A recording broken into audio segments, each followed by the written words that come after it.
My name is Gary Painter, and I'm the director of the Homelessness Policy Research Institute, or for short, we'll call it HPRI, because that is a little bit of a mouthful. And it's my pleasure to welcome you to this morning's Research Symposium. As many of you know, HPRI convenes researchers and policymakers to help design and coordinate timely, relevant, and actionable research to end homelessness in LA County. We focus on 4 primary tasks as a collaboratory: to foster collaboration and coordination among researchers who focus on homelessness in the region, to conduct rapid response policy research to pressing questions that the public is facing, to facilitate connections between researchers and funders by supporting processes to enhance homelessness research here in LA, and then finally to translate research to policymakers and community partners to inform their work to end homelessness in LA. I encourage you to tweet your thoughts today from the event. We have our Twitter handle is @HPRI_LA, which you'll also see on the banners in case you forget. Any hashtag that you want, you can go with today. Today obviously has a particular topic. This symposium, which we have on a quarterly basis, really provides an opportunity for researchers and policymakers to come together to engage on questions that we don't yet have answers to. We have an exceptional group of researchers and policymakers here today to focus on the topic, one that has eluded many large cities, to say the least, as how do you accelerate the development of permanent supportive housing in LA County? This topic certainly is not only one that could apply to permanent supportive housing, but can apply to more broadly affordable housing and what I might call workforce housing.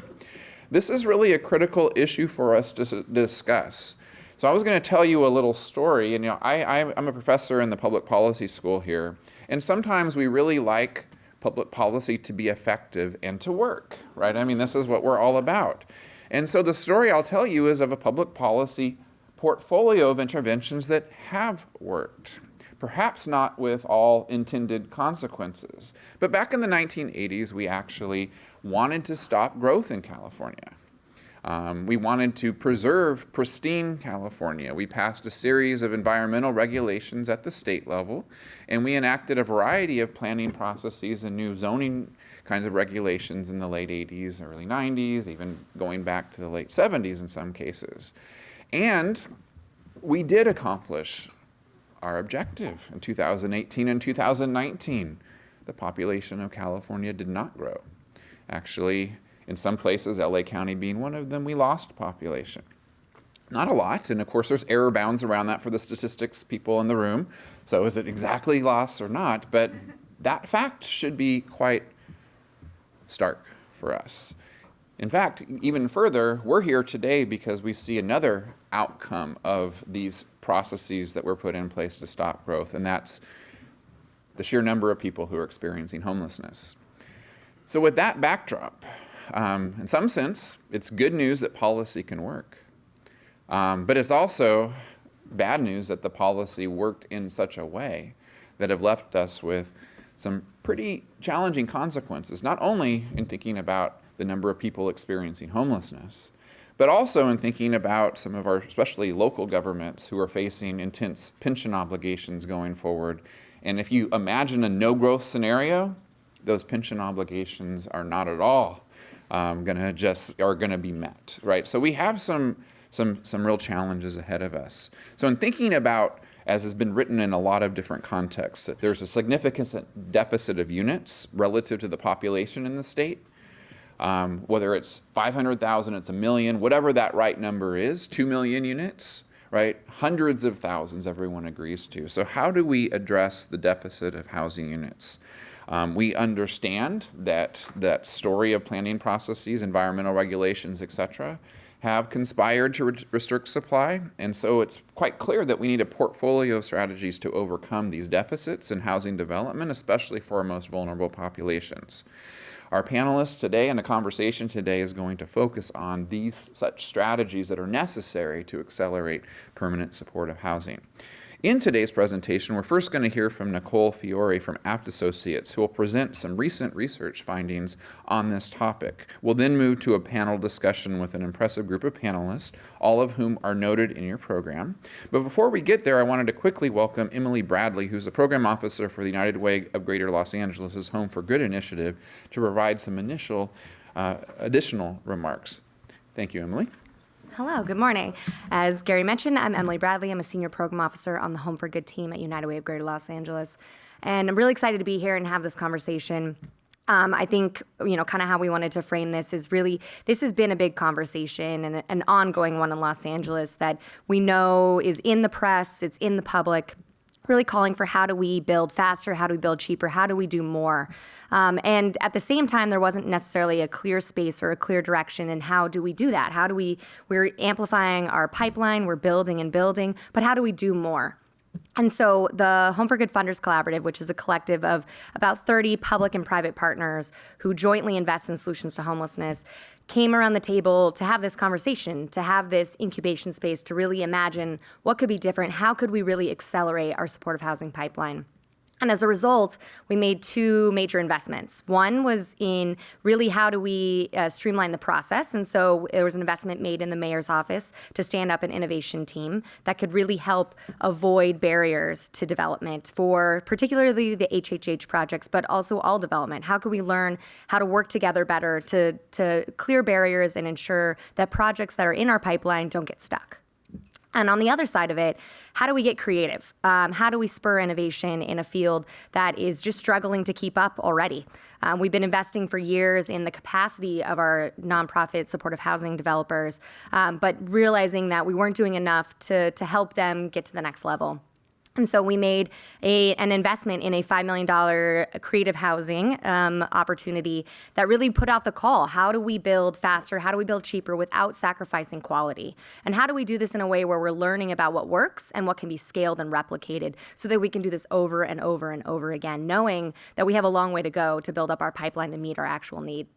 And as a result, we had 16 housing concepts that are currently being brought to fruition, that are working through this process and that are standing up new and exciting opportunities around modular, around adaptive reuse, and just getting creative with what we have. Looking at Los Angeles as an opportunity, not just a struggle, and really seeing how can we build with what we have, how can we build better, how can we build more effectively.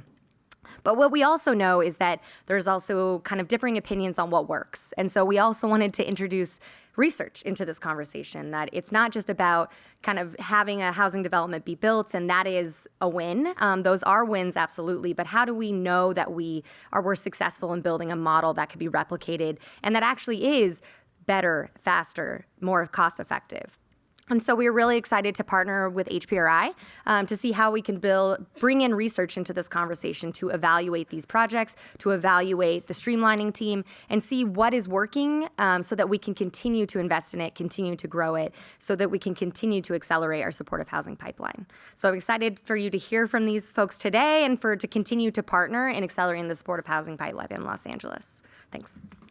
So with that, I would now want to introduce you to Nicole Fiore from Apt Associates, who will frame today's conversation with a brief research presentation. Over the past decade, Nicole has done extensive work in the area of housing and homelessness, leading and working on a number of important projects as noted in your program. She has extensive experience working with homeless service providers, community organizations, housing counseling agencies, housing authorities, and government agencies on various training, recruiting, data collection, and analysis. Please join me in welcoming Nicole to the podium. Good morning, everyone. Thanks so much, Gary, for that very lovely introduction, and thanks, Emily, for the framing.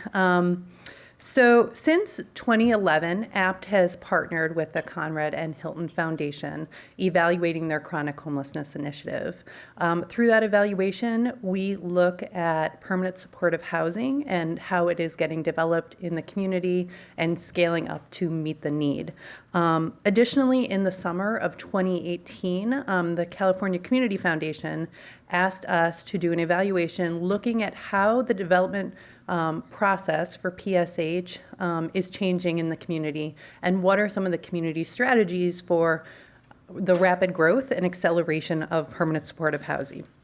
So Gary asked me to do a short presentation this morning before we launch into our panel on innovation to frame that discussion and lay a foundation before we really dive into innovation on PSH. I will say that many of the examples that I'm going to use in the presentation today draw from our research on the city of LA. The county of LA is also doing lots of different things to accelerate the growth within the county. So before we dive into a conversation on innovation around permanent supportive housing, I think it's really important to understand what it takes to create permanent supportive housing. I call this the permanent supportive housing equation. And so you can see 3 columns. One is the capital needed for housing development. So the money actually needed to build the units, to do the construction, to find the site, to go through the permitting process. Then you need ongoing rental subsidies for the tenants. These come in various shapes, but mostly through federal housing vouchers, along with the county's Department of Health Services flexible housing subsidy pool. Then, on top of those 2 things, you need to have funding to provide supportive services such as case management and other types of supportive services for the residents that are living in the building. So when each project is designed, nonprofit developers, along with governmental agencies, homeless service providers, and property managers need to solve this equation before a project can open or in many cases, go through the components of the building process. I will also say a lot of this information is drawn from our report for the California Community Foundation. So if you're interested in diving into these graphics, we can certainly make the report available to you. Another important thing before we talk about innovation is understanding the permanent supportive housing development process. This is just for this graphic shown. I don't intend anyone to read the text on it. It's really just to show you how complex of a process it is for developers in the Los Angeles landscape. So these show the 5 different steps that a developer has to go through, although from the beginning of site control, which is finding a site, to designing and getting entitlements and approvals and clearances to create the site, as well as cobbling together or braiding together the different financing needed, both from local, state, and federal sources, and private in some cases. Then launching into the construction phase and actually building the units, and then finally leasing up the property, getting people off the streets into those properties. Each step in the process comes with its own obstacles and risks. So when you think about when you hear different sources across the city say, well, why isn't Triple H already built yet? This is why, because it's really a complex building landscape in Los Angeles, and that is what I'm going to talk a little bit about some of the strategies that the government and philanthropic partners across the communities have invested in to try to make this a more seamless process. I will also say that from the red box to where the shaded gray is, usually, I would say typically in the past, that process can take 2 to 4 years. So we are trying to work, and community partners are trying to work to decrease that to 1 to 3 years. But this is a long, complex process in historical LA. So I'll talk a little bit about some of the efforts and initiatives that the community has taken, both governmental agencies as well as philanthropic partners over the past couple of years, to accelerate the development and kind of speed up the process and while creating more permanent supportive housing units. So this kind of started back in 2015 when the California Community Foundation brought together a number of stakeholders, lenders, developers, other philanthropic partners, governmental agencies, and said, okay, right now we're developing 300 units of permanent supportive housing a year. How do we increase that to 1,000? How do we do more? And that's really what kind of spurred a lot of the conversation in the community to, we need to be doing more with permanent supportive housing. Along that same timeline, that's when the city and county of Los Angeles really started developing their proposals and initiatives around the response to the homelessness crisis. So then you move into 2016, and the top row talks about kind of the city and county and state opportunities that have been created with Proposition Triple H, Measure H, some of the ordinances that have been created on the local level, as well as some of the funding opportunities created on the state level. And the bottom row talks about one of the things that Emily talked about is that the Home for Good Funders Collaborative has invested in the capacity building of developers. So over 3 years, the Home for Good Funders Collaborative invested in nonprofit developers in this space to really try to increase their capacity for doing more permanent supportive housing production. So governmental strategies, I just want to name a few. Many of these have been in the media and highlighted by various community stakeholders. But really, over the past couple of years, the government has been focused on funding, ordinances, and administrative reform. So we're probably all familiar with Proposition Triple H to build more permanent supportive housing in the city of Los Angeles. The goal of this $1.2 billion bond was to create 7,000 additional permanent supportive housing units, along with the 3,000 that was already kind of funded with funding that was already set aside. So in total, the goal was to create 10,000 units over 10 years. Measure H, remember that equation that I talked about in the beginning. Measure H is really the goal of Measure H under one of the initiatives is to look at supportive services and to make sure everyone in permanent supportive housing has the supportive services that they need to remain stably housed. We also have No Place Like Home. This is relatively new funding that is coming down into the space within California. This was a $2 billion bond that is getting specifically spread out throughout the state to build permanent supportive housing for individuals in need of mental health services. It's estimated that over its lifetime, Los Angeles County will probably see about $700 million of that bond. So this provides a great opportunity to further enhance and infuse funding into this intervention. Ordinances, these are done more on the local level. They're really intend to fund or streamline development. The three main ordinances that have come out over the past couple years is the Permanent Supportive Housing Ordinance, the Affordable Housing Linkages Fee, and the Motel Conversion Ordinance. And then you have administrative reforms. This is really trying to target administrative capacity within city departments, try to streamline the efforts, planning, permitting, kind of all the different steps and day-to-day tasks that are involved in creating permanent supportive housing. So it's really about streamlining the processes and procedures and expanding incentives for developers. On kind of the other side, coupled with the governmental strategies, you have philanthropic strategies. As I said, the Home for Good Funders Collaborative has stepped in, namely with the funding from the California Community Foundation, the Conrad N. Hilton Foundation, the Weingart Foundation, and the Kresge Foundation. They supported 3-year grants to 10 nonprofit developers over the course of 3 years to really expand the organizational capacity to be able to build more permanent supportive housing in the community.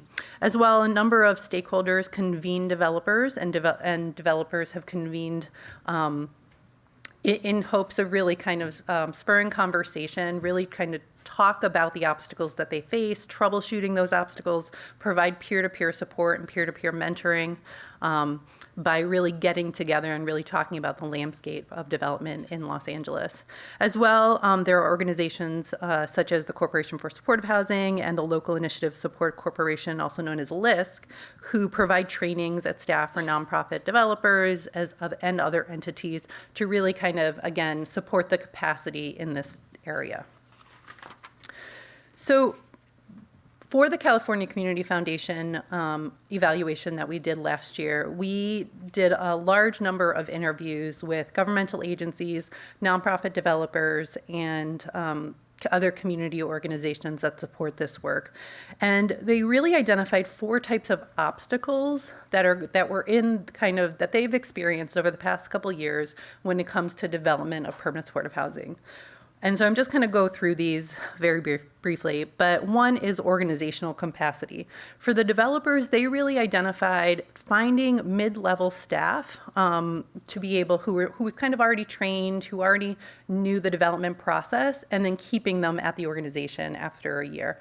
Again, these are nonprofit developers, so they said a lot of staff would come for a year or so and then move to for-profit developers.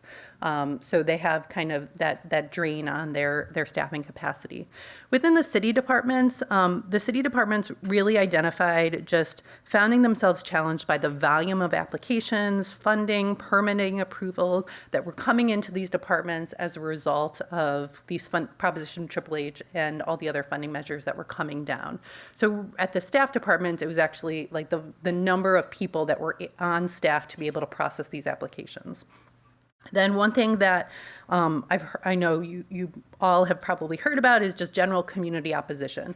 So while Proposition HHH passed with over 75% of voter approval, when permanent supportive housing is developed in communities, developers have to go through kind of a community acceptance process where they go into the community and talk with neighbors and really kind of trying to get the acceptance and approval of a permanent supportive housing building in their unit, in their neighborhood. So one of the things that a lot of the stakeholders we interviewed talked about was just the costly and the cost and the time associated with community opposition. One of the fourth obstacles was resource constraints. So this kind of took shape in many different ways. One is that when Proposition HHH was passed, we assumed that no place like home funding from the state would be readily available. But unfortunately, that funding was caught up in the courts for about 2 years. So that has only now passed. So that meant that the cost in which HHH had to supplement for these HHH units was a lot more than assumed. So that was one thing that a lot of the government agencies talked about, is just having to spend more than they anticipated. And then this was further exacerbated by when developers were talking about resource constraints. They talked about the cost of construction, the cost of land acquisition in Los Angeles. And some of this is, as expected, as in a big city with high construction costs. But they also talked about in some of the bottlenecks that they face or the obstacles that they face going through the development process, those delays only escalate their costs and the more time it takes to get a unit available. And then finally, they talked about administrative bottlenecks. And this is really just kind of thinking about how do we move that development process faster and to save money and to save time. So many stakeholders expressed concerns about the complexity and the time-consuming nature of permitting and approval process in Los Angeles. Some of the ordinance that I talked about a few slides ago that have passed, that is hopefully going to alleviate some of these bottlenecks and some of these obstacles. So we hope to see that fruition, over the next year. I will say from our research, from both the California Community Foundation's evaluation as well as the Conrad and Hilton Foundation, when you infuse a lot of funding into an intervention, say building permanent supportive housing, without first infusing funding to build the capacity of those organizations and agencies that are tasked with implementing that intervention, there's going to be implementation challenges and bottlenecks. So this is just to give you, one of the things that the community has really been focused on is showing transparent data. So this is just kind of a snapshot of the City of Los Angeles supportive housing units. I pulled this data from their website on Friday, so it's fresh off the presses. But this just kind of shows you what we do have in the development pipeline. So there's there's about 5,773 units that are funded with Prop HHH. There's over 1,200 that are non-HHH funded supportive housing units. So we have a total of 7,000 units in the development pipeline. One thing to note when we talked about the high cost of development, roughly right now, for a Prop HHH unit, the cost is over $500,000. So that's something to think about when we're talking about innovation, and with the panelist is kind of one of the drivers. that we've all been tasked to think about is how to do this more cost effectively. So with this many units in the production pipeline, how do we ensure that they efficiently and effectively move through the pipeline as fast as they can? So in 2019, as Emily talked about, the City of Los Angeles Mayor's Office created the Housing Crisis Solutions Team. And this team is responsible for three things. One is streamlining processes and removing barriers that stand in the way of housing development. Two, using innovative strategies for housing development. And three, creating policy that support the city's goals of creating more housing for people experiencing homelessness. In partnership with the Housing Crisis Solutions Team, the city's Housing and Community Investment Department, also known as HCID, and the city's administrative officer, they set aside $120 million from the Proposition HHH Fund to support a pilot on innovative strategies for developing permanent supportive housing. Alongside this, as Emily said, the United Way of Greater Los Angeles had created a Housing Innovations Challenge in which they are supporting developers in this space of thinking about innovation. So thinking about how to accelerate development, how to increase the scale of production, or to achieve a lower production cost. So really driving down that per unit production cost. As Emily had said, they've engaged HPRI, and HPRI engaged Apt Associates to do a research study on these three things. So over the next 18 to 24 months, we will be looking at how the Housing Crisis Solutions Team is implemented and the things they are trying to address in the city, as well as we will be doing a cost study looking at the developers that were funded out of these challenges to see if they are able to achieve their hypothesis in which they've gotten funded for. So thank you very much. I'm happy to answer questions, but I also know that Gary, we could turn it over to the panel and answer questions there. Absolutely. Thank you, Nicole. As Nicole has done a great job of kind of teeing off our conversation, we will have opportunity for audience questions at the end of the panel. And as you see in the program, we really have a distinguished panel of people who can really speak to innovations, whether it's finance, in development, or kind of how do you actually construct more effectively. And the innovation challenges around us need that kind of evaluation that Nicole and her team are going to kind of help us through what should we be learning as we go forward. So just for convenience, I'm going to sit down first of all, but I just thought, kind of go across my left to your right, and then just ask a series of questions so that each one of our distinguished panelists can kind of share from their vantage point, where do they see some of the barriers, where do they see innovation taking hold, and some of the challenges there. So as I sit down, I'm first going to ask a question of Jacqueline Wagner, who is a Vice President at Enterprise Community Partners. So given your expertise and engagement within an enterprise around financing affordable housing broadly, some permanent supportive housing along the way as well, what do you see as some of the significant challenges in financing such deals? And what have you learned are those elements that create time and other complexities to the development process?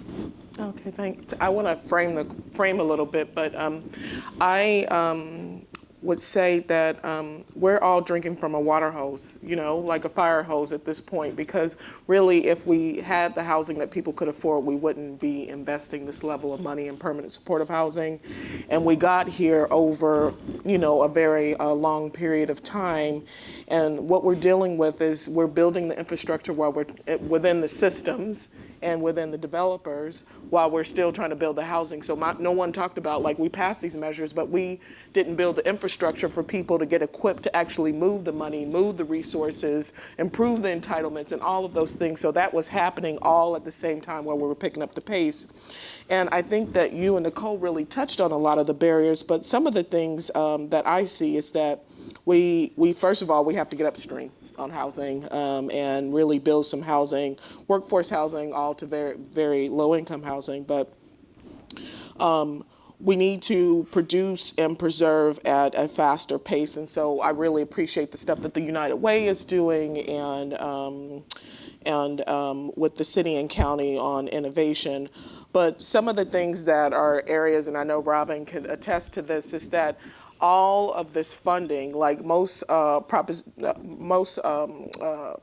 supportive housing has 6 to 7 sources of money. And so we didn't really talk about that. So you have this capital stack that has all these requirements you got to meet from the city, the county, the state. And need I say, Enterprise is a tax credit investor. Tax credit investor also has all of these requirements. So you have all of these layers of financing that you have to assemble over this 3 to 4 year period. They all have different requirements, and they all have a lot of reporting mechanisms. So people are filling, hundreds and hundreds of pages of applications, which actually take a lot of time. So some great things that are happening to address that is the city and county are working on a universal application, and CITLAC and TCAC are working to have a universal application. So there are some things that need to be addressed, but those things are in the process. I do also think that it hasn't been said yet, but Robin wrote it down, and I was thinking that AB 1197 is a big deal to help with streamline. Yeah, no, but I'm just saying it's a big deal in streamlining that, is something that passed recently to help accelerate. And then I know that everybody wants everything to be faster, and we want to innovate in things, and we want all these new tools, but some developers need something that they know already how to do. And so tax credits, although unattractive at times because they're so complex, it's a way to invite the private sector into funding these deals. It's a big amount of money that comes from these transactions, and it's something people know how to do already. So while we're being creative and innovative, we still need some things that are steady so that people can keep the pace with some of the things that are happening. And last but not least, I think that how we build is really driven by the resources. We need to build based on what the people's needs are, and then start building resources that match those needs so that we can actually have the housing that people really need. Because I don't know, how many people saw 60 Minutes a couple of weeks about the Seattle story? It was very compelling about, they were talking about rents had gone up 60% and people were really, being displaced, but they ultimately are deciding to live in their cars and other things because they just don't have anywhere to go. And so while I'm so excited about permanent supportive housing and looking for ways to break down the bottlenecks, I do think that I'm so excited that the conversation is pressing to get upstream so that we can build some traditional affordable housing, and also the policies to support keeping people in place. Right. Thank you, Jacqueline. It probably makes a lot of sense that maybe I'll ask Robin to follow you from your position as president of Abode Communities and having developed a lot of affordable housing over the years. From that perspective, what are some of the unique challenges that you faced both with building kind of traditional affordable housing, and if there are any differences specifically around permanent supportive housing that you'd like to speak to, what are some of the insights you've gained from now developing permanent supportive housing? So thank you, and I'm really glad to be here to be part of this conversation. So I want to start with one thing, because we've talked about, and Nicole touched on this, the capacity of the affordable housing development community, and particularly the nonprofit community, to take on this big challenge of addressing homelessness in our city, and that capacity building piece. Because I think, the folks that were sitting at the table when HHH was started included a dozen or so permanent supportive housing developers who had focused their efforts and their initiatives on addressing homelessness for a long period of time. And those developers, because we weren't part of that, but those developers had a pipeline that was ready to go and ready to be implemented. So I want us to remember there was a lot of both capacity and pipeline when this all started, and it's really holding that infrastructure in place to deal with how do we accelerate it and increase production, and then the system that Nicole touched on, how do we improve that so that things could work. So for us as an organization, we continue to focus on affordable housing for low-income families and seniors. We had a handful of projects that had a special needs component, whether it was chronically homeless, transition age youth, or survivors of domestic violence. But as the demand, need, and the financial resources became more readily available to support the production of permanent supportive housing, we sort of strategically sat down to think, what's our role in this space and how do we take it on? And part of it is we felt strongly that it was important for us to continue to produce affordable housing so that more people would not slip into homelessness. And we saw that in numbers this year, that first-time homeless was up. And that had somewhat to do with a lot of the resources being focused on permanent supportive housing. So as we sort of bridge this transition from being a traditional affordable housing developer to also doing permanent supportive housing, what did that mean for our organization? We're serving a very different population than we traditionally have. We're serving people, people talked about how residents come to us, people who are experiencing homelessness, through the coordinated entry system, which means there's a higher level of acuity and need from the people who are going to live in our building. And that had implications across the board. We were making the decision to continue to integrate chronically homeless people experiencing homelessness with families or seniors.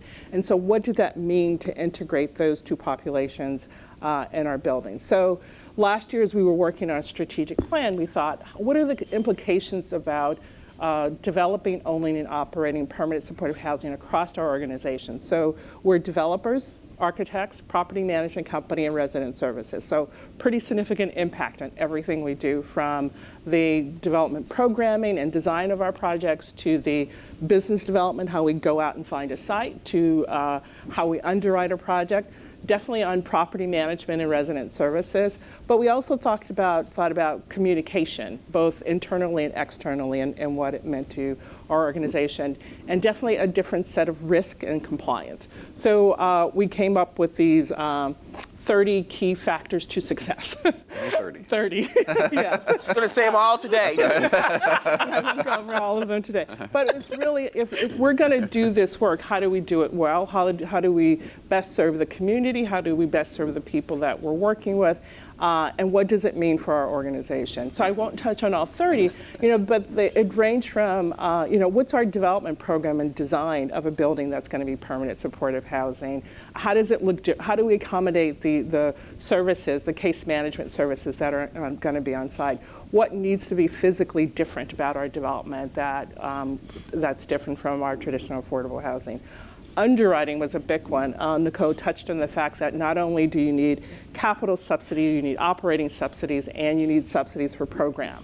And how do you underwrite that? Is lease-up going to take longer? What's the vacancy level? Are operating costs going to be more significant? So we had to take all of those things into consideration. So we're coming up with standards for that. And perhaps the biggest is property management, long-term property management. What does it mean for us as an organization? What type of staff do we hire? Our traditional resident managers are not going to function well, operate well within a permanent supportive housing environment. What does that look like?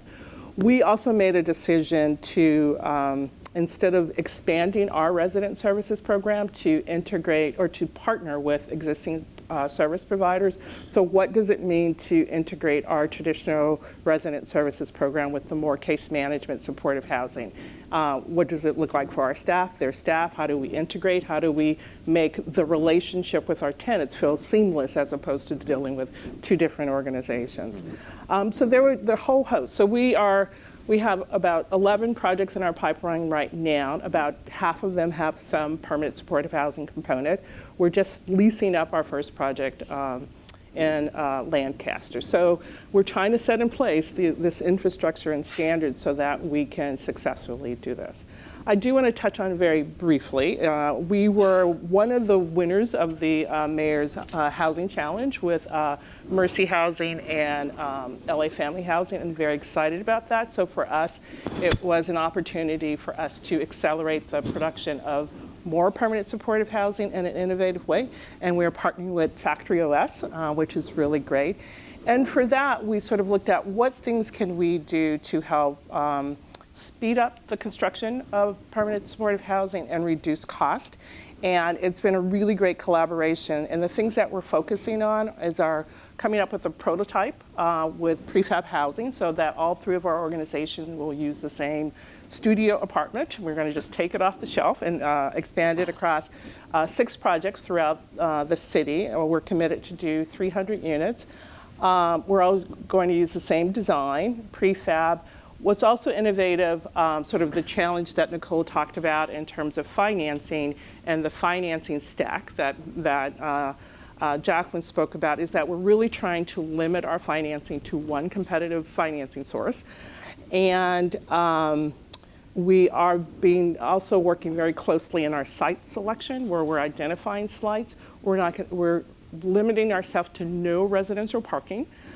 So that we're taking advantage of, I think it's AB 2162. We're hoping that what Jacqueline mentioned, AB 1197, which exempts us from CEQA will help to expedite things. So through this process, we're hoping to reduce our overall construction time by 40%, so from 18 months to 10, but more importantly, our overall development time from 42 months to 24 months. And then our cost overall, we're hoping to achieve 18% reduction in cost. That's both due to the construction as well as just condensing the timeline to do that. So we're in the very early stages of that, but we're very excited to hopefully do something that can be scaled and replicated as we think about how to build permanent supportive housing. So that was a lot. But. Well, thank you, Robin. I was just curious, one small follow-up. On a scale of 1 to 10 or on a scale of speedboat to aircraft carrier, how quickly were you able, as such an experienced developer, to kind of shift some of your pipeline to permanent supportive housing and away from some of the traditional affordable housing that you had done? So I would say it took, I feel like it was in between 2017 and 2018 that shift really happened.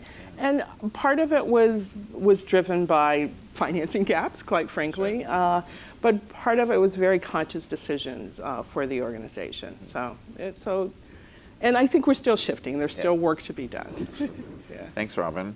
Well, we're really excited to also have Carol Galante, who's from the faculty director of the Turner Center for Housing Innovation at UC Berkeley. Robin hinted at some of the work that they have been on the forefront of, and I think in many areas, but also in this one in particular, is to really think through how innovation in construction modalities can actually impact not just PSH, as we might use as an acronym, but more broadly, the construction industry around workforce housing, affordable housing, and so forth. And so, Carol, I'd love for you to kind of share what have you been learning in that space around new construction modalities and how they can be used for permanent supportive housing.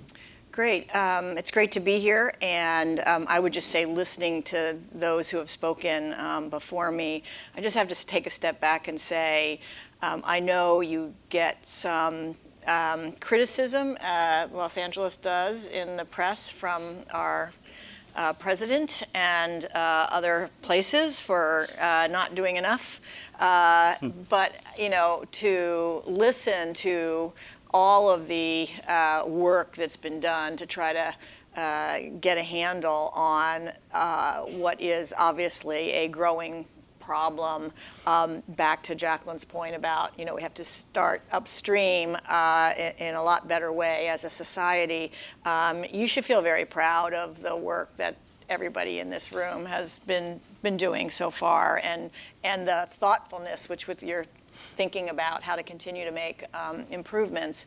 And I would say on the construction side, which is just one part of the problem in terms of costs, we at the Turner Center really started to engage in this as one of our pillars is how do we increase supply of housing more generally, and how do we lower the cost for more people. So starting with that frame, we have done a lot of work on what have been the drivers of cost increases in the development process. And one of the areas that we've looked at is construction costs specifically. And I would just say statewide, post-recession, we've seen a significant increase in construction costs statewide. But just to give you some shocking numbers that haven't actually come out in our paper yet, but you'll see soon, the increase in construction costs alone post-recession, so say 2012 forward, in Los Angeles is about 79% cost increases. And I want to actually test this with Robin, but I think if you go back and look at what your costs were in 2011 versus what they are now, and in the Bay Area, they've gone up 119%. And this is, irregardless of whether you're talking about prevailing wage or, and there's differences in the cost increases depending on product type, affordable, market rate, design of the buildings, all of that, but just overall, those are stunning numbers. So when we think about alternatives, you've got to start to think about how have we always been building, and we've been building wood frame buildings on site the same way, in the same process for 200 years. Why can't we get with some other industries that are more automated and more cost effective? And this isn't the first time that the United States has thought about this. There was Operation Breakthrough during the Nixon administration, where HUD had a major initiative that was successful for a period of time in ramping up modular construction. And one of the main reasons it ultimately failed was because there's this constant supply-demand problem. When the factories were churning this stuff out, it was great, but those factories need that demand to continue to come in. And so I do think necessity is the mother of invention, and so we're inventing new modes of construction off-site in new ways. And when you think about this homelessness problem and the housing affordability problem in California, it is hard to see that if you're a factory that you're not going to have continued demand for your services as a factory for a considerable enough period of time that it is worth investing the capital in having a factory. But that is that is kind of one of the reasons that factories have failed in the past. So I would just say there's been an explosion of startup companies looking at off-site construction. Most of them have not gained significant scale yet in California. They've done one or two projects, but they are trying. So like the rest of the infrastructure here, the infrastructure is being developed as the demand for meeting these at least 20% cost reduction and at least a 40% time improvement. But the capacity of most of the factories out there are still reaching to get to their optimal productivity in order to meet that demand out there. But they are focused on investing in it because they see this need out there. I would say there's, we could go into different types, from 3D printed homes to shipping containers to kit part, kind of an IKEA house type of structure, to what I call volumetric construction, which is a little more traditional, but you are essentially building the whole unit in a box that gets shipped to the site and stacked. There's companies doing all of these different things.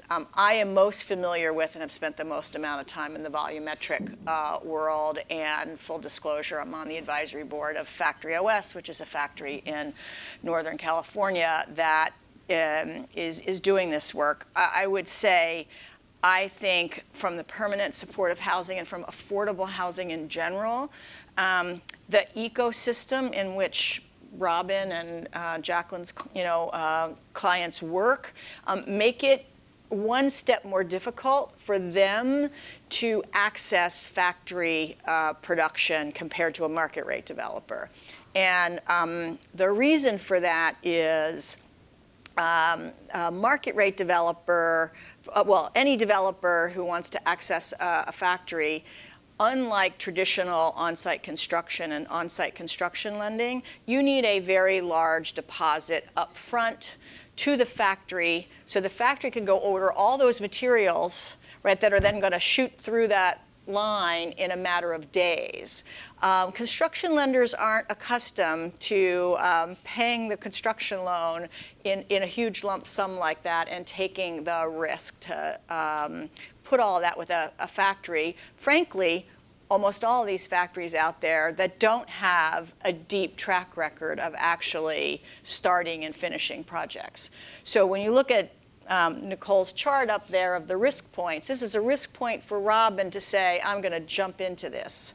And it's a risk point for the construction lender to say, I'm going to think about this differently. So one of the ways I think we are scaling this, or need to scale this, whether it's Factory OS or with other factories, is to have that governmental and philanthropic support for these risks, to de-risk some of these points that are really important if we're going to scale off-site construction and get to these 20% or better costs. So for example, in the HHH innovation proposal, some of the money will essentially be used as a revolving construction deposit for the 3 nonprofits that are going to put product on the line in Factory OS.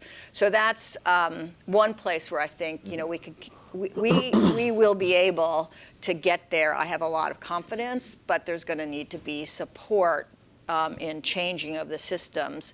The other place we will need to go to kind of make good progress, particularly in Los Angeles, given the amount of demand from, I think, clients like Abode, is to actually have more factory capacity in the Los Angeles region.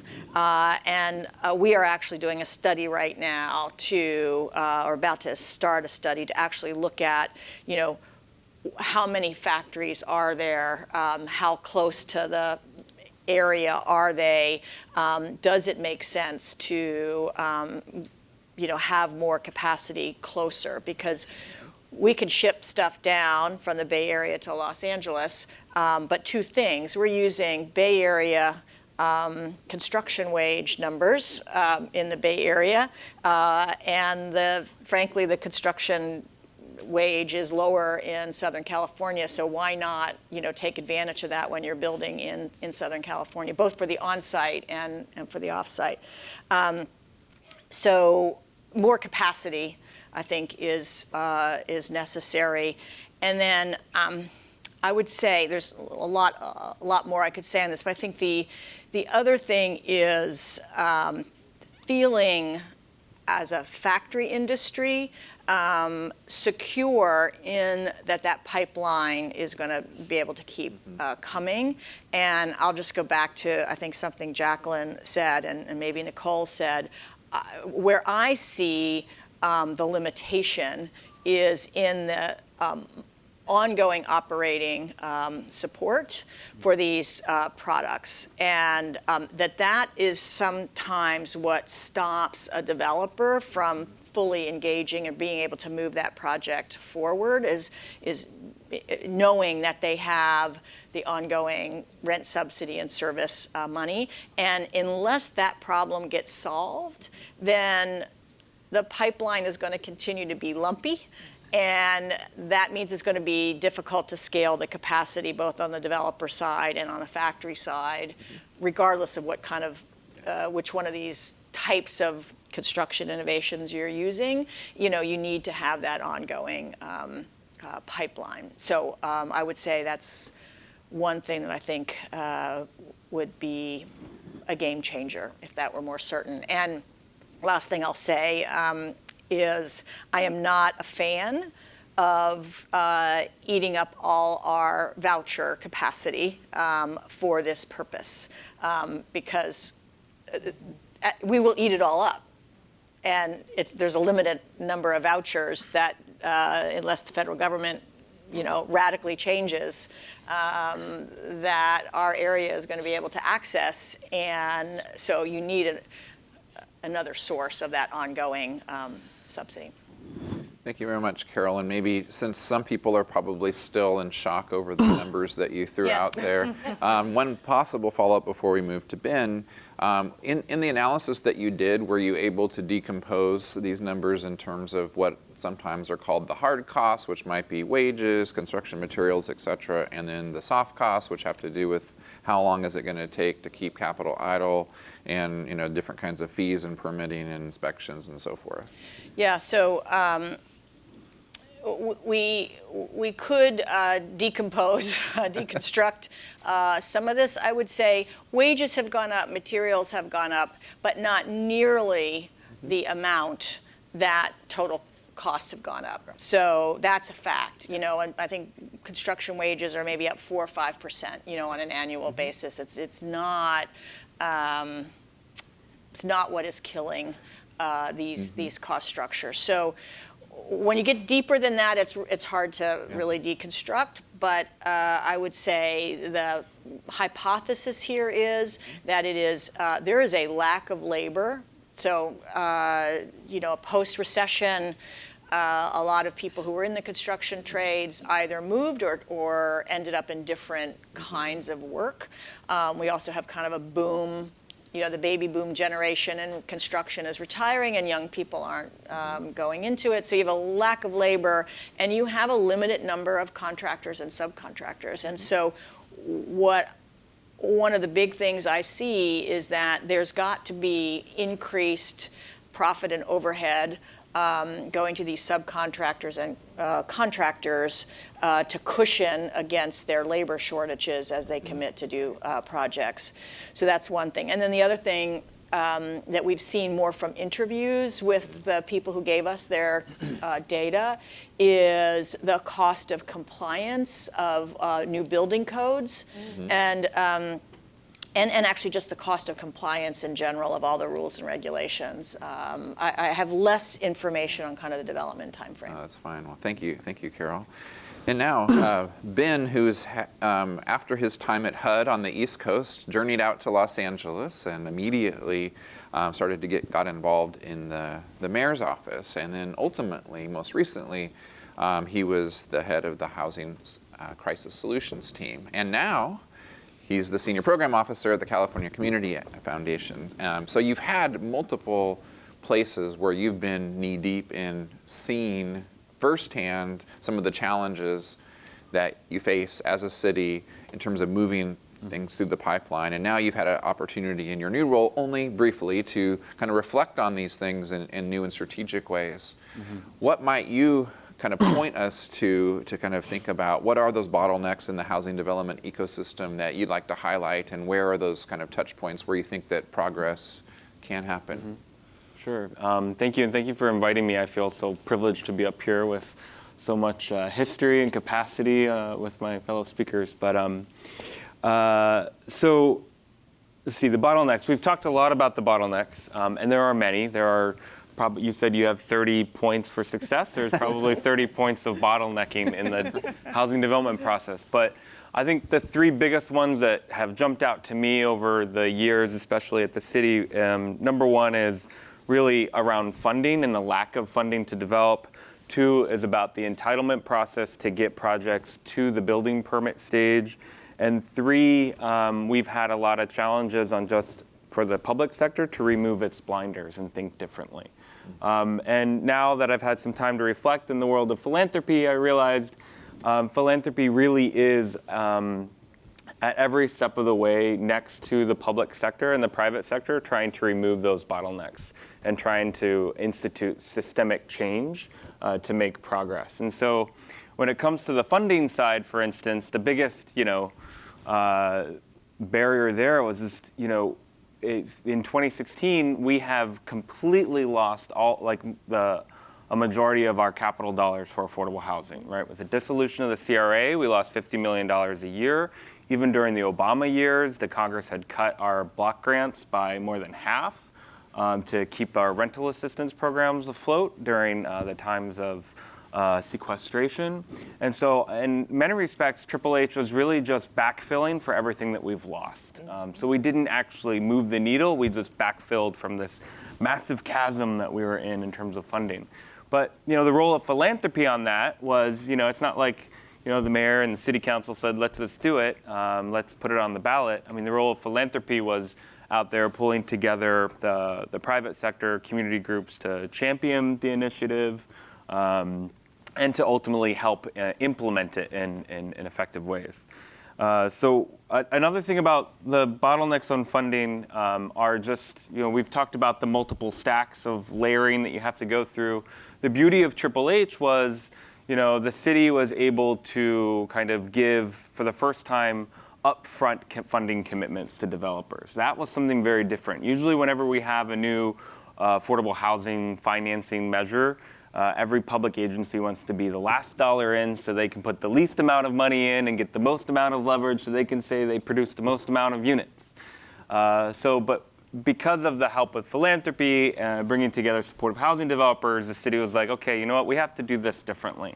Let's create a non-competitive, over-the-counter threshold review financing program so that developers, when they have projects ready to go, they come to the city, we'll give you the first commitment in, and we'll give you a high commitment.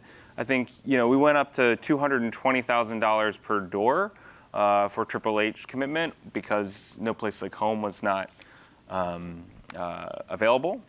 But that allowed developers to get their projects in the pipeline and going quicker.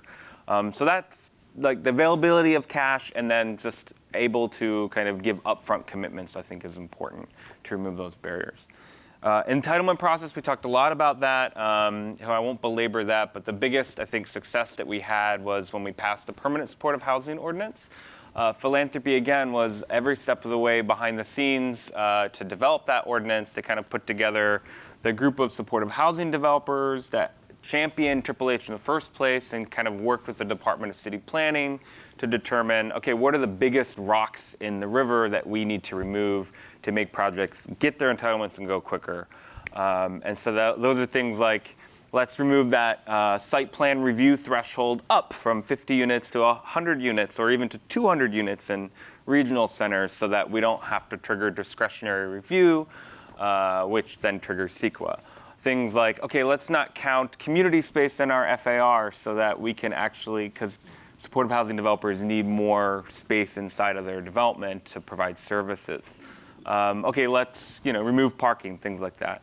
And then, of course, that was challenged for a while, but then with philanthropy by the side of government and our advocates, we were able to pass 1197, which had a little clause in there that basically invalidated that legal challenge. So now it is available for the future rounds. But the third one is really about blinders, right? I think, and I say that very lovingly with all of my friends in the public sector. When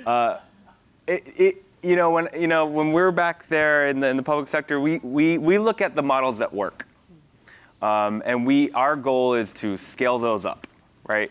And so that's why we've been focused on growing the resources, removing the rocks in the stream to make them go quicker, building capacity in our city departments and development community.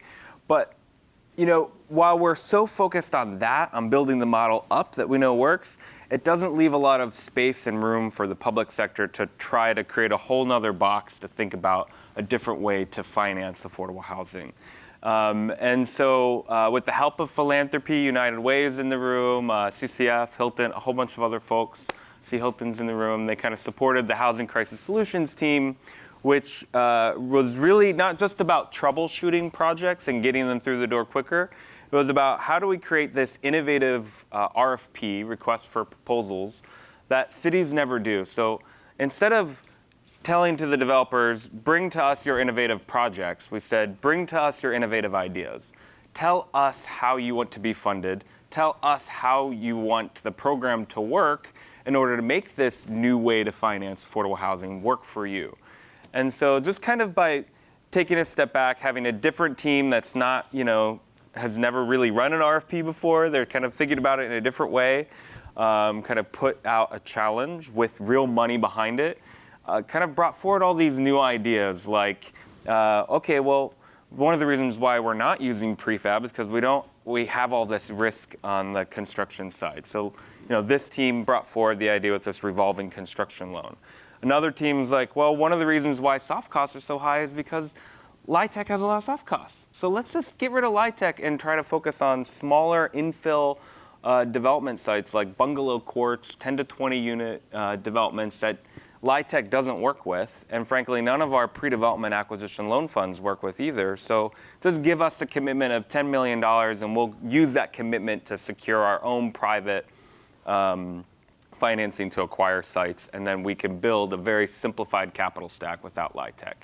And that shaved even more than 18% off of TDC, probably shaves 30, but we'll see. Maybe even 50 actually, but we'll see how things go. But the point is, the public sector is really good at, finding the things that work, advocating for ways to make them work better and make them work quicker. But we do need the support of philanthropy to help us kind of remove that risk point that you're talking about, to prove these other things actually do work so that we can put more money into it publicly. So I think, Great. Yeah. Thank you, Ben. So, including Nicole, if any of the panelists may have had their memory jogged on something they wanted to say or kind of triggered or a quick follow-up, I'd love to just kind of open it up again to the panelists to share amongst each other. Carol, I really appreciate the work that you are partnering with Rob and LA Family and others are doing. But we're doing our first shipping container deal. Mm-hmm.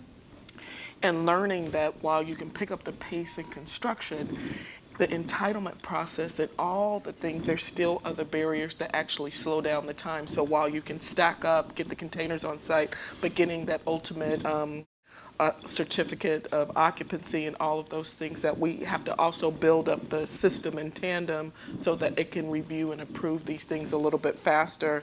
And some of the old layers in the community plans require like 14 feet on the base floor, things that used to be commercial, and then you have to cut a container in half to meet that requirement. So there's all of these little things that I'm super excited about with the Factory OS stuff and the shipping containers, but I'm hoping that Philanthropy, United Way, and other people are going to work in tandem with the systems, right, to get them ready for this type of construction. And we usually learn as we go, which also slows us down a little bit. So I'm hoping that we can all work together to come up with some fixes along the way with this new product type, because I think there is some strength there if we can build faster, because I think the shipping containers are, they're like less than 6 months, but then, the project's been underway for like 3 years. Yeah. So, I know Robin wants to jump in here too, but if I could just say, it's not just Los Angeles where you have that problem. This is a statewide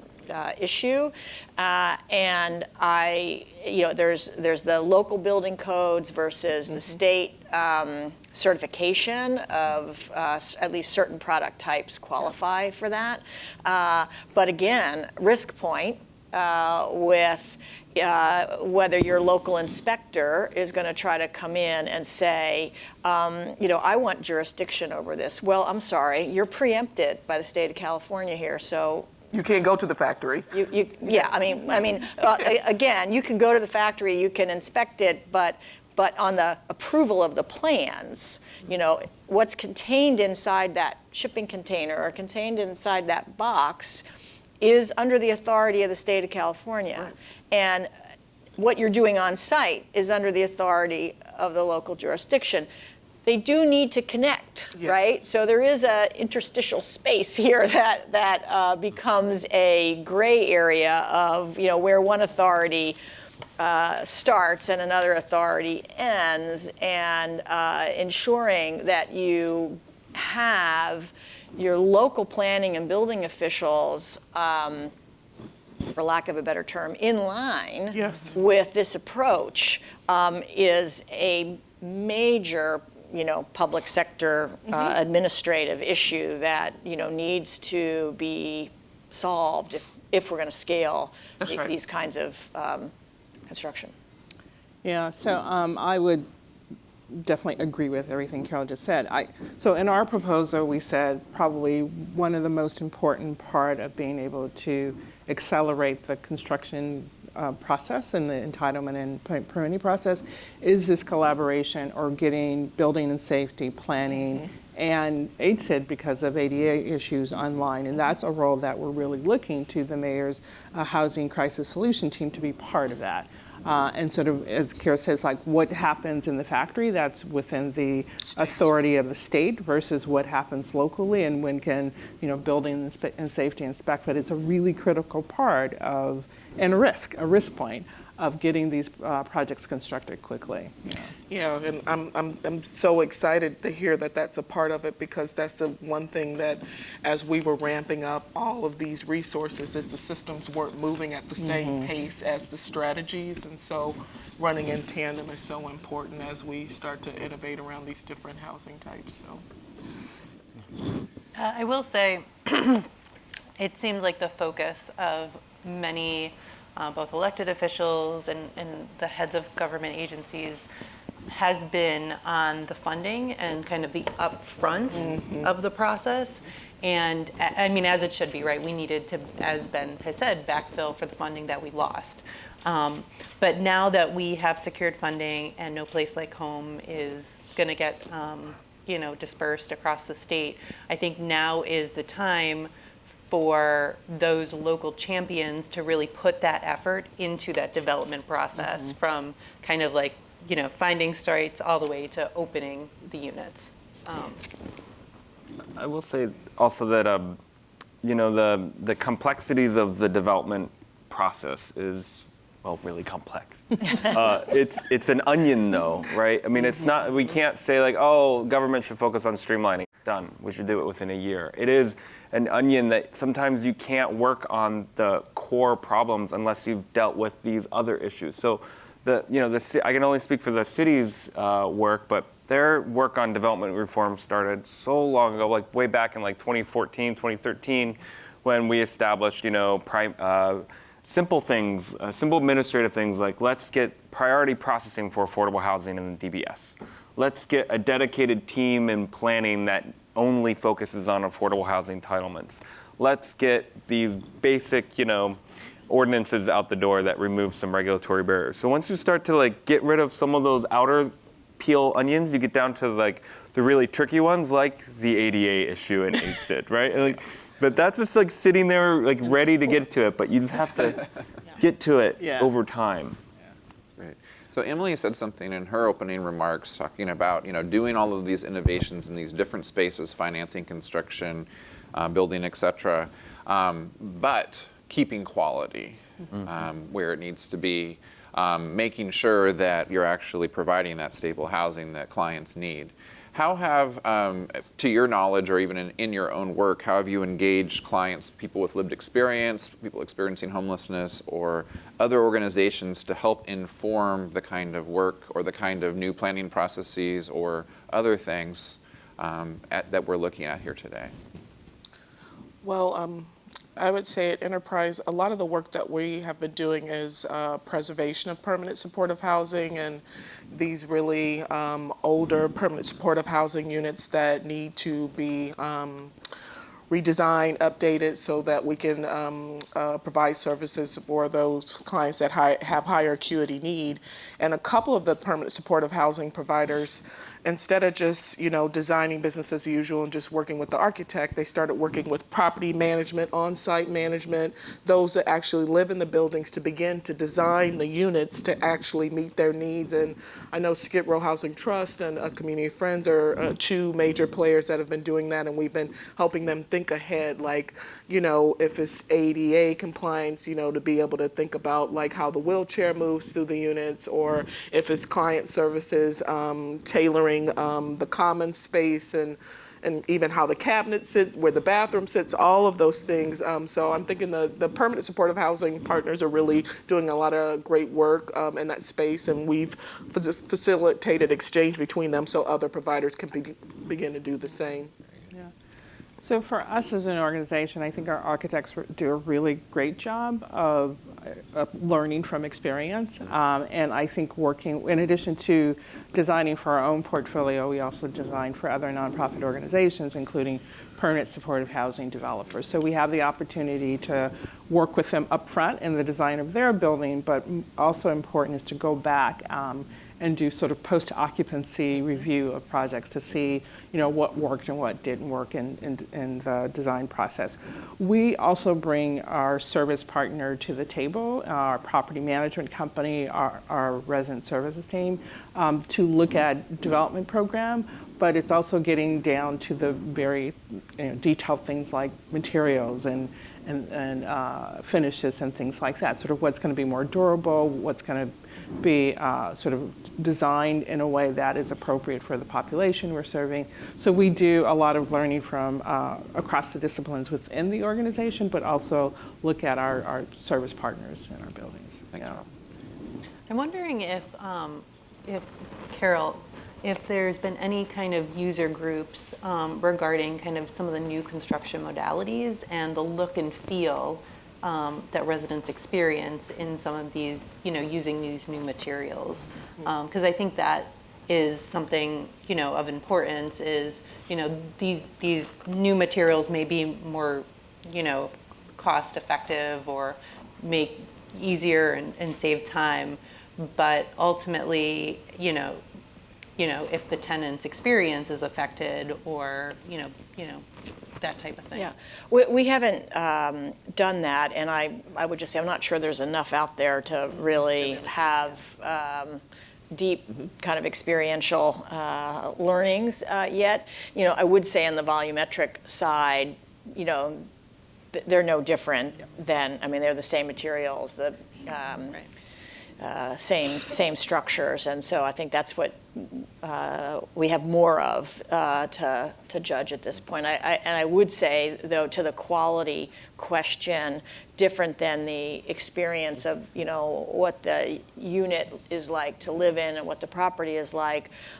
There is I'm still surprised at the perhaps negative images that some people think of when they think of, quote, modular or manufactured housing and don't understand. That, it looks as nice as any other, from an exterior quality as, any other apartment complex, designed by world-renowned architects, because they're still can be designed by world-renowned architects. It's just the standardization of how it goes together that's important to optimizing its cost effectiveness. And so really a lot of education and storytelling that I think needs to happen, probably more than already has. Yeah, it was one of the things that attracted us as an organization to the product that OS Factory is producing, because it is of high quality, and we can still integrate good quality design because we know how important that is in permanent supportive housing and affordable housing. But the finishes, I had an opportunity to visit the factory a couple months ago. It was pretty amazing. But when you get to that end product and the end finish, it's going to be high quality, long-term, durable, and give the resident experience the same thing that our typical stick-built would.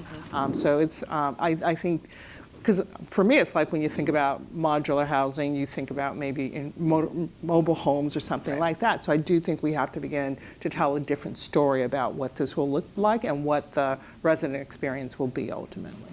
Great. Yeah.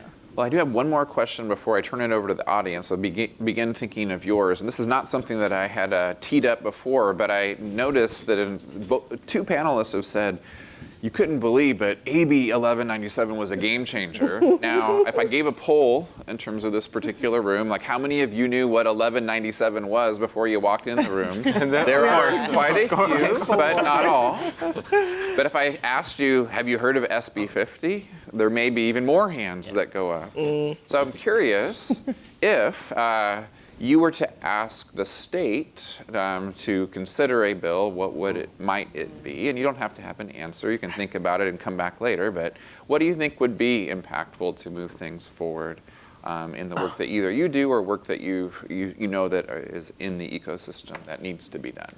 So the great thing about AB 197 is that it was stealth. You know, I mean, people really didn't know about the bill until it was in the Senate. The Senate side.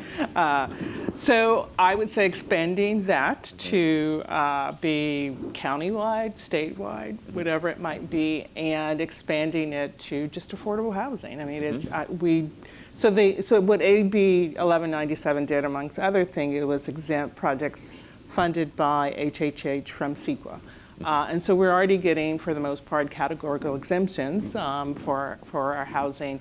And if we're completely exempt, then that reduces the likelihood that public opposition will defray a project. So just expand it. Yeah, sounds good. So I want to add two things. One is, hope for some, really aggressive bills out there so you can do more stealth things because they take all the air out of the room, and you can actually get some stuff done in the interim. But having said that, I really do think taking the concept of any time a community does a major specific plan rezoning, I don't care whether it's for supportive housing, affordable housing, or market rate housing, when you've done the plan and you have whatever your requirements are in place, you really need to have, ministerial approvals. Otherwise, we are never going to get out of all of this.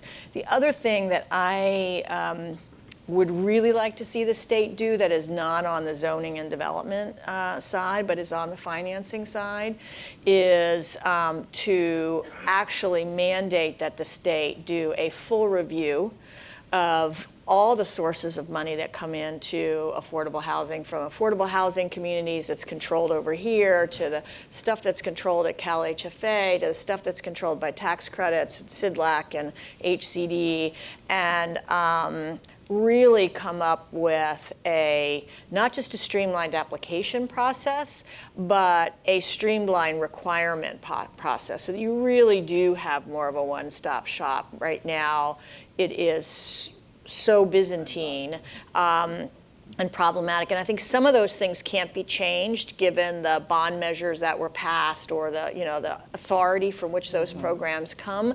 But I would love to see these are the lessons learned, and let's not do these things again next time around, okay? Let's next time we have a state bond measure or a general fund appropriation, let's not make it, such a complex way of having to knit these funding sources together, because I do think that adds so much time, complexity, and therefore cost. I was going to echo Robin on AB 1197, carrying it from the city to the county to maybe statewide, so that we can stop the NIMBYism that's happening. And actually, if we want to end homelessness, again, we have to get upstream. So getting up to that 120% AMI and doing that at scale. But also, we were really focused on the city of LA, but housing and homelessness is a regional problem, right? So some greater accountability or tools where people can really deliver on their RENA goals is really something that I would like to see, like giving them the carrots, also in the sticks when they don't perform, so that LA County or LA City is not carrying the brunt of the entire region around these issues. So some way where there's tools and accountability for RENA would be great. Ben or Nicole, any thoughts? Yeah, I've got The state ought to do. State ideas. Well, just one then. Just one right top two. I'll make them very quick. RENA, the RENA process discussion that we've had here in the SCAG region is fascinating. And regional housing needs. Regional housing needs. Our new target for the next 8 years, this massive, 7-8 county region needs to plan for 1.3 million new homes. How are we going to do that? You could either do that state, top-down approach, like an SB 50 approach, and that's my number two, wish. But number one is we need to enable cities to be able to plan the right way from the bottom up and to be exempt from CEQA in doing so. So we're very focused on project level exemptions for CEQA. We are not talking about CEQA exemptions for community plans. So when the city makes that hard decision, when a community says, no, you know what? This is the particular single family neighborhood that we need to upzone. this is the area that we want to plan for growth. Let's go through that hard process, and then all of a sudden you do the EIR, and then it gets challenged, and it's never implemented, and you can't actually reach that 1.3 million goal. So CEQA exemption for community plans. Number two is, we're supportive of the split roll. I'm supportive of it, but it may have an unintended consequence of, making commercial zoning even more attractive to smaller cities, right? Right now we have, I love this picture on here because it's all single-family homes. And California cities, the majority of them, it's like this, and then strip malls and like commercial zones, because that's where you make the money, the business tax, the sales tax. And now if we add the split roll, then they add an additional property tax. So they have even more incentive to zone exclusively for commercial zoning.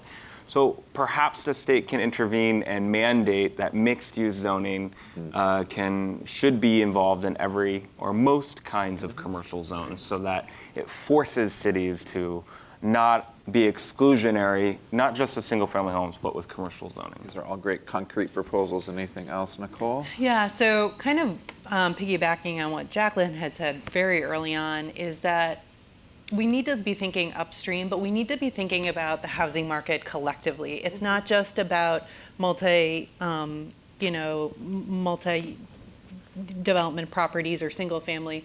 I think there needs to be more programs collectively at the state level for first-time homebuyers to get people out of the rental market into home ownership if that's what they want.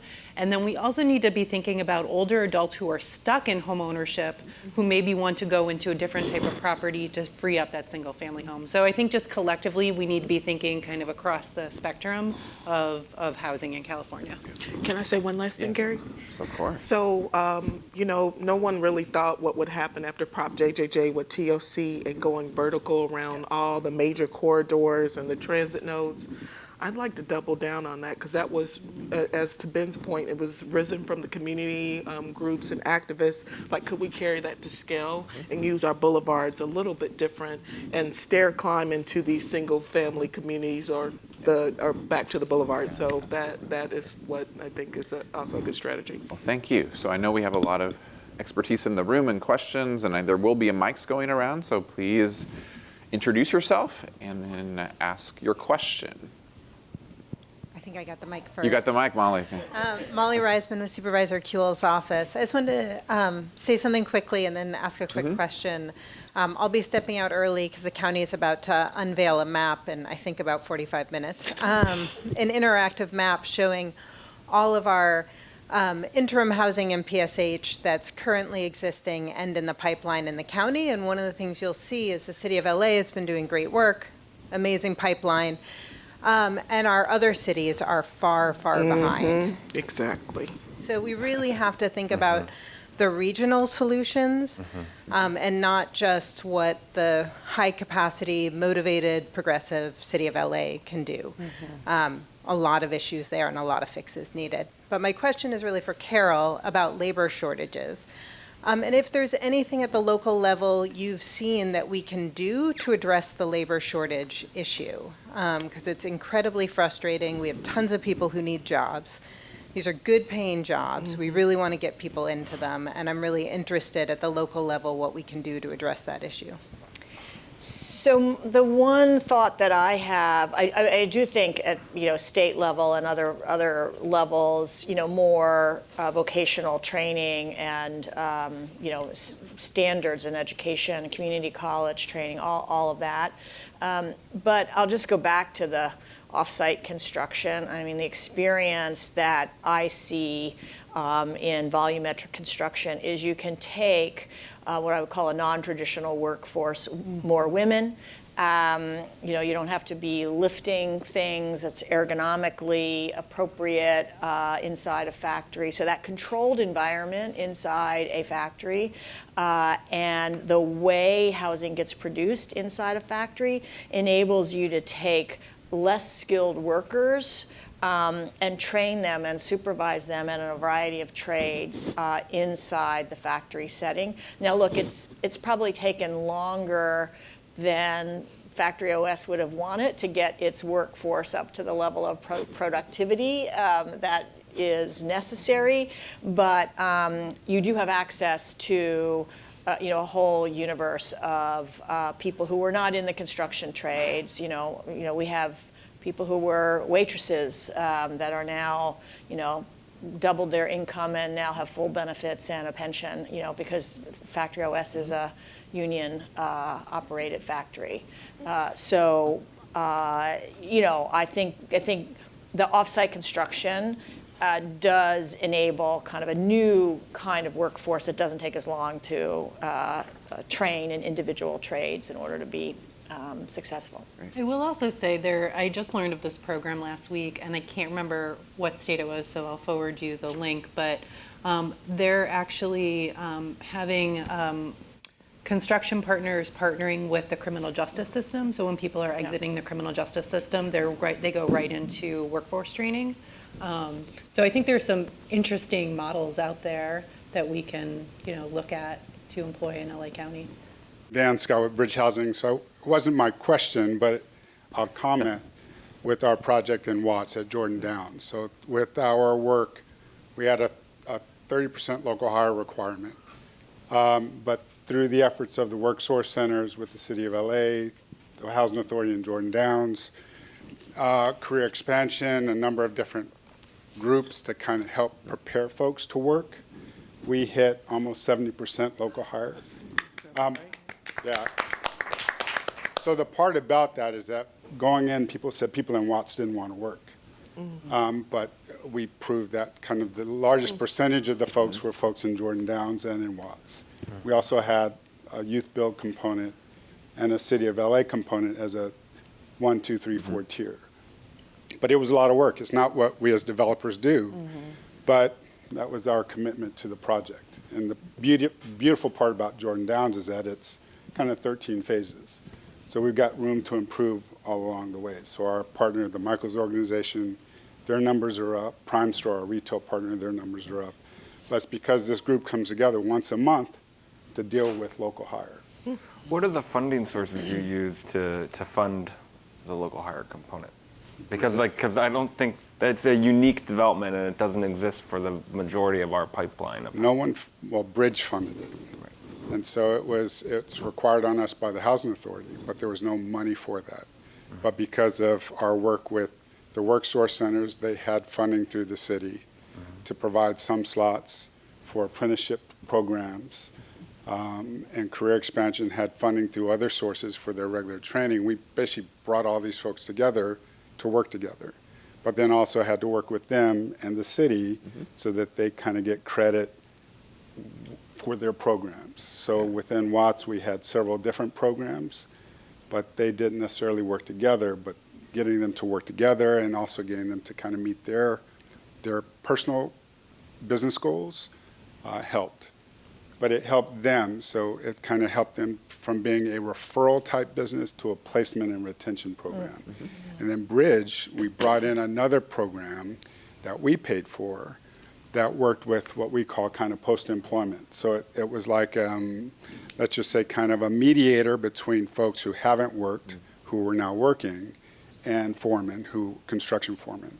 So you have just different challenges for folks who have been unemployed and are working for the first time, maybe in their 30s. And in construction, whether it's a bright, beautiful day outside, or it's cold, or it's even wet, you still show up at 6:45 in the morning, unless you're told not to.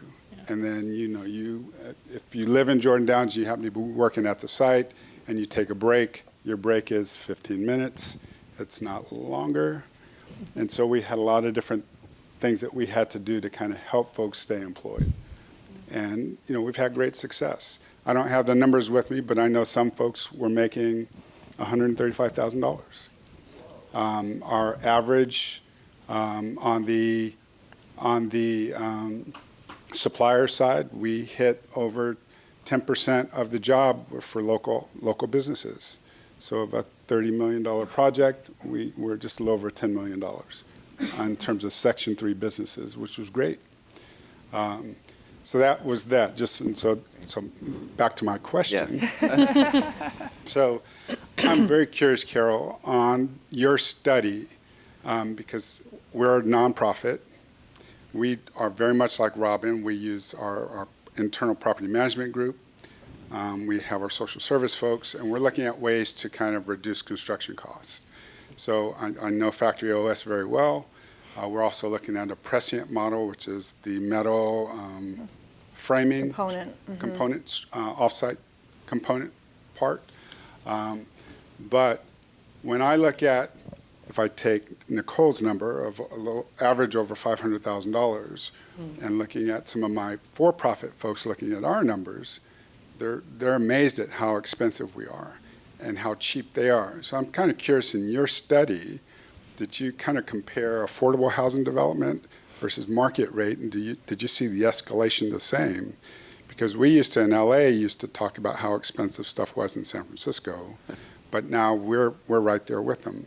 Not quite, but. I mean, well, they keep going up, but we're up a lot more than when I used to work at LISC. Yeah. So I would just say, I don't have the specifics in the numbers in my head, but one of the big things in the difference is not between affordable and market rate, although affordable is almost always more expensive than market rate. And there are a variety of reasons for that, including requirements for Section 3 hires and TCAC requirements for, more energy efficiency and you can, and prevailing wage. And you could go through the list and you could decide, that these are important things that you want to fund, but make no mistake, they do cost more money.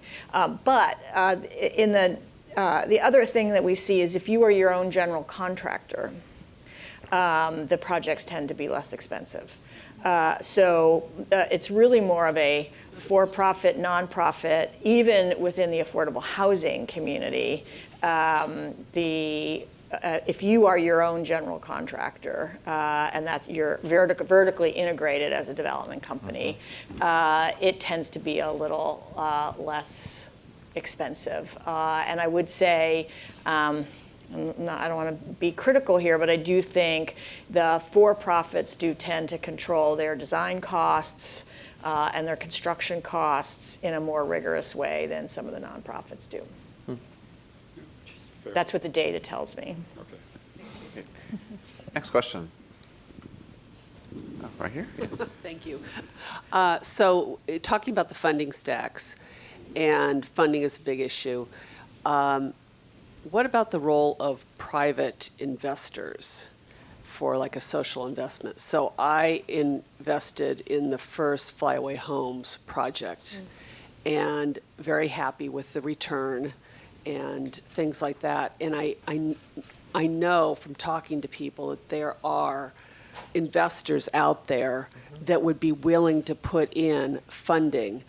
I have a daughter who is on the spectrum. She's 23 years old. She's going to need shared housing with maybe some services. There's a whole bunch of us that, could invest in those sorts of things, along with, college students that need housing, women. I work for safe parking, women that are working full-time, living in their cars, things like that. That there's a whole host of people that aren't necessarily needing all the services that are needed by some of the people living on the street. Yeah. So social investment works when social investors are also willing to take a reduction in return. And I think that's sort of been the challenge out there, is that we're seeing people want to invest in things that are really great, but their expectation of return hasn't shifted. So if you, and I'm just going to do a financing 101, if you took out low-income housing tax credit, which is a major source of our equity right now, and so you get to reduce your cost some by that, basically you're taking that income and you're leveraging a loan. So is there a little cash left over at the end of the day to pay an investor in their return? Yes, but probably not at double-digit return. So I think shifting that social, and it has to be long-term too. It's not, 3 to 5 years, it's 15 to 30 years. It's not liquid either. Yes, yes. So if you could treat it almost like a charitable subsidy. long-term bond. Yeah, that's the way it would work. And I wish more and more that that thought of social investment will shift from just what you're investing in to also how you're investing it and your expectation around return. So having worked in with a lot of very wealthy clients for 20 years, there's a lot of people out there that are looking to tier their investments, and social investment is very, very important to them for a variety of different reasons, and they're willing to take a 3 or 4% return. You know, that looks pretty good as a bond. Yeah. Yeah. That's That's really right. what it needs to be at that we gotta very do. low level. It's a long-term, I mean, you look at what, you know, T-bills been paying and, Right. you know, stuff like that. It's, you know, Well, one of the exciting things, and Ben touched on it a little bit, is through the Innovation Challenge. There are some deals that are not using tax credits that are doing single-digit return to investors. Has done some crowdfund rising. Still saying it wrong. Crowdfunding. Crowdfunding, thank you. Entry points to, higher single digits, lower single digits, but there are many platforms where you can do some social investment. Enterprise has a number of them, and if you were willing to if you knew people that would do 2, 3, 4%, we have CCF deals has for them. some funds too. We have CCF tons has of some deals funds. for them, and really that would get Home LA after fund. really the affordable housing realm, like right. Which my daughter who goes to Yeah. USC, she's graduating in May. She needs affordable housing when she graduates. Robin and I would be happy to talk to you. I'm sure Ben too. So, but we should definitely get your Okay, information. I'll get your cards. All right, very good. Next question. Andrea had a comment. maybe. Oh, okay.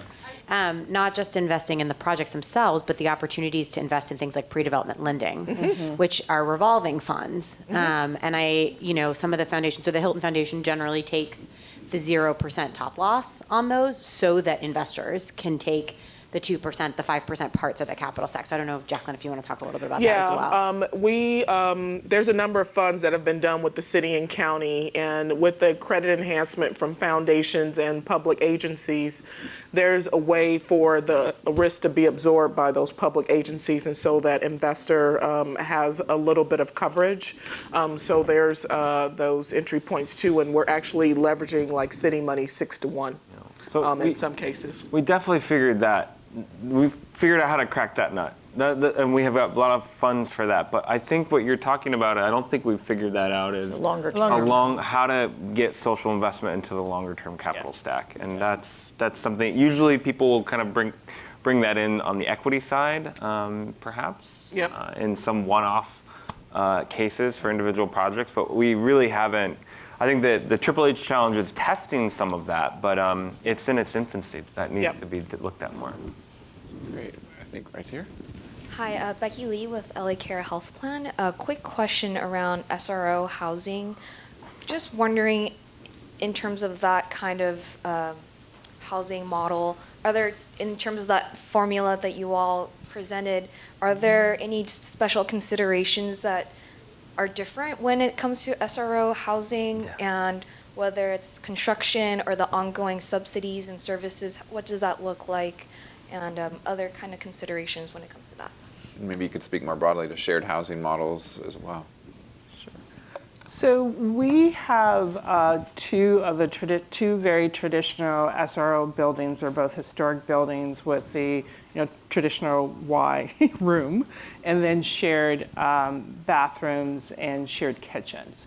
And while those models worked for its time, it's really not the model that the industry is looking at moving forward. So we're looking at more self-contained efficiency units or studios versus SRO units. And it's a challenging living environment when you have to, especially shared bathrooms and kitchens. So it's really not a model that I see continuing in the industry. But the shared housing model is a really interesting one if we could figure out exactly how to finance it. Because we're doing, next door to Bridge, a boarding charter school. And I think about that concept for how we're doing the units for the students as a shared housing model for chronically homeless individuals. So it is a self-contained unit with 4 bedrooms in a common area. And I think that would be a great model to get more beds within a unit, but it's very challenging to finance. One, you can't legally rent the individual bedrooms because they're not apartments, and then how do you finance that structure? So I would be very interested in figuring out a way, and maybe that's a way that private investment could support something like a shared housing model.